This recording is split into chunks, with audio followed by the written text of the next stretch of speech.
I always would tell people I'm a tourist whenever I go back to my family's country, to the motherland, and I don't want to be a tourist anymore.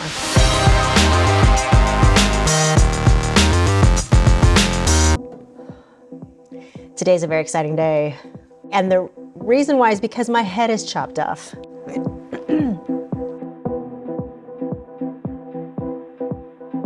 That's better. Mabuhay and welcome back to the channel. My name is Similan. I am a Filipino-American creative on a mission to do a deep dive into my lost Philippine heritage to learn as much as I possibly can and to share that with you. The reason why today's a very exciting day is because I have been thinking about and sort of like marinating on the idea and the exciting possibility of being in the Philippines this year. I was like, gosh, you know, what is it that I could do to make this whole experience go a whole lot deeper? Like just take it up a whole other notch of like discovery and experience and really just bringing in the culture into my heart, soul, mind, body, all the good things. And I was like, well, I have to go back to the motherland. I have now given myself the green light to go to the Philippines. So that's happening right now. I have a lot of friends who are going to the Philippines this year. It's really crazy. I think it's because, you know, for 2 to 3 years, we just weren't allowed to go to the Philippines. They basically shut down the borders, not allowing anybody to come into the country because of COVID. When I was in Disneyland, Hong Kong last year, the friend that I'll actually be visiting, she wanted me to come down. And I was like, yes, I would love to be there because I'm already in Hong Kong, but it just unfortunately didn't work out with the timing because I had already spent so much time away from family and I wanted to get home. In addition to, by the time that I would have left Hong Kong and gone to the Philippines, I would have still had to quarantine in a hotel room for 10 days. And I did not want to give another 10 days to quarantine after having done 21 days in Hong Kong. All right, everybody, I am outside my door. I am about to go into 21 days of quarantine. Here we go. And, you know, spend more time away from my family. So I ended up not going to the Philippines last year. Kind of regret that right now because it would have been really amazing to be in the Philippines when everything was still so relatively quiet, because I'm kind of concerned that now that everybody's going back, a lot of Filipino families are going back to see their families, to be reunited, also just to be back in the motherland after having been kept away from it for so long.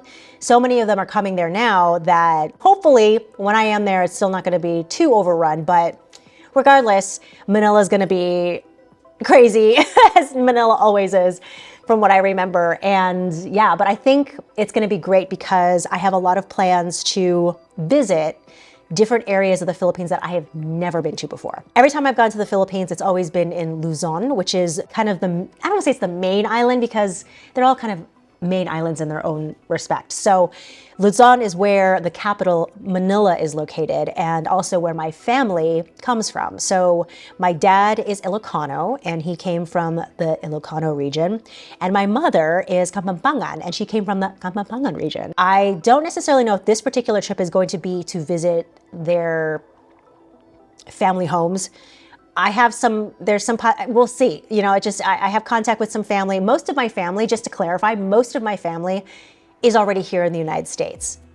Most of my family being my mother, my father, their brothers and sisters. There was one brother on my mother's side, the eldest brother, who decided to stay in the Philippines pretty much because he was like a commandant in the army and the Navy. I think the Navy. And so he decided to stay for, you know, good reason. And the rest of the rest of my family on both my mother and my father's side all came to the United States pretty much around the same time that my parents immigrated in the late 60s, early 70s.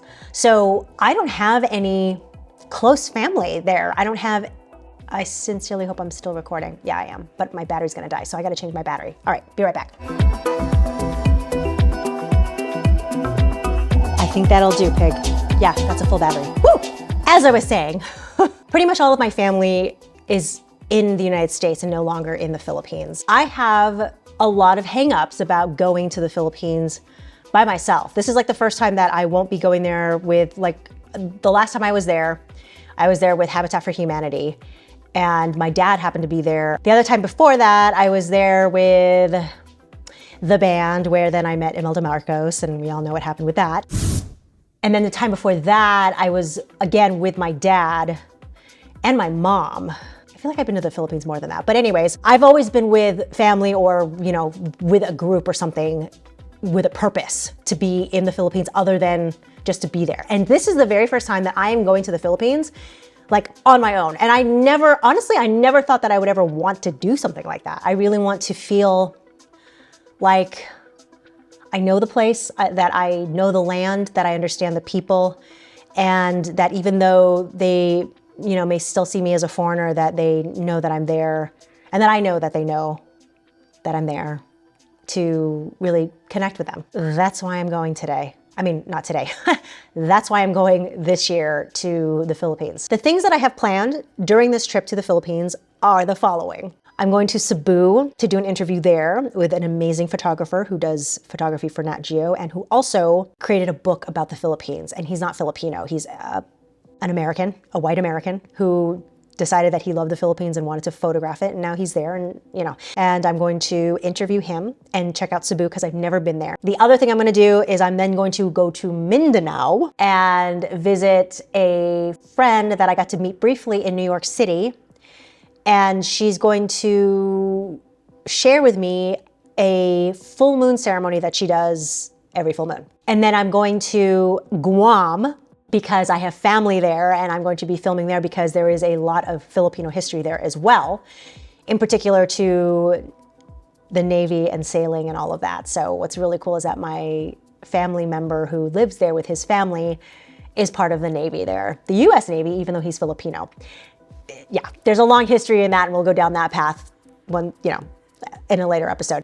I am so excited. I get goosebumps every time I think about all the things I want to do. And then there's like all these other trips that I want to take in the future. I want to do Palawan. I want to go diving. And those are some of the things that I have planned to go do when I'm in the Philippines. I mean, it's a long laundry list and I know this is not the last time that I will be going to the Philippines. I feel like this is the first of many trips that I will be going to take to the Philippines.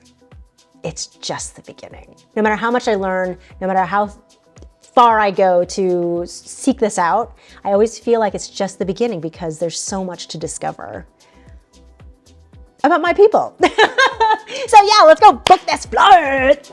Book this flight, book this flight, book this flight, book this flight, book this flight.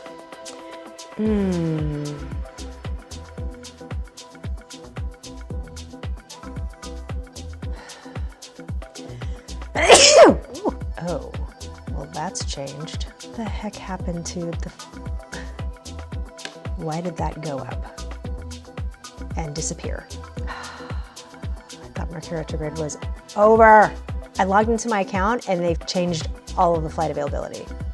I'm gonna step away and not buy this ticket right now because the ticket prices are stupid and it's a Saturday, so I'm gonna just cross my fingers that if I check on Tuesday or Monday for that matter, the prices will be better because I hate airlines.